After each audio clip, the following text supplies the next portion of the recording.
Match of the season, 1996-97. Halifax Town 4, Stevenage Borough 2.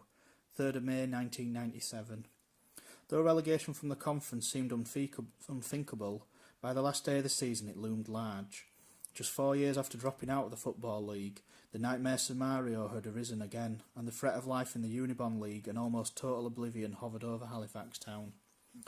Unlike 1993, the Shaymen had one thing in their favour. Though they were fighting with Bath City to avoid the last relegation place, Bromsgrove and Altrincham were already condemned. Survival at least was in their own hands.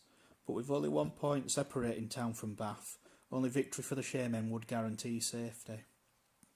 On the face of it, however, Town had a harder task than Bath, for while the Romans were playing at home to Northwich, Town opponents were third place Stevenage, who had beaten the Shaymen 6-0 on the opening day of the season.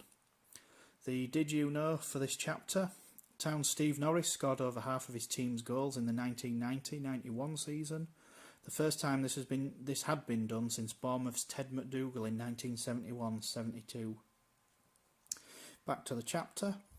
This do-or-die contest was not for the faint-hearted, especially after Paul Stoneman turned Robbie Mutual's cross into his own net.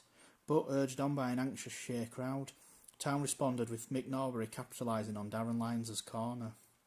At this point, news came through that Bath were losing 2-0, and things looked good for Town, but they fell behind again when Barry Hales waltzed through the defence to shoot under Andy Woods. Within 2 minutes, Town had drawn level for a second time when Norbury converted Paul Mudd's cross. Half-time came with the score 2-2. But the drama had only just begun. Town went in front when they were fortuitously awarded an indirect free kick inside the box. Brackets, a ref deemed Dean Hooper's touch to former Town keeper Richard Wilmot a back pass, close bracket.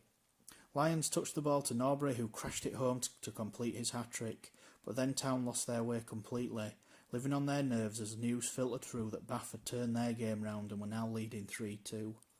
Town's fate could have been sealed had Stevenage's Mark Smith not blazed over from 6 yards after Woods fumbled a corner. But with the Town fans baying for the final whistle, sub Jeff Horsfield latched onto Mudd's through ball and fired home from 18 yards. Town fans surged onto the pitch to celebrate, but the game was not yet over. They eventually returned to the terraces, but 30 seconds later they were back when the ref blew the full-time whistle.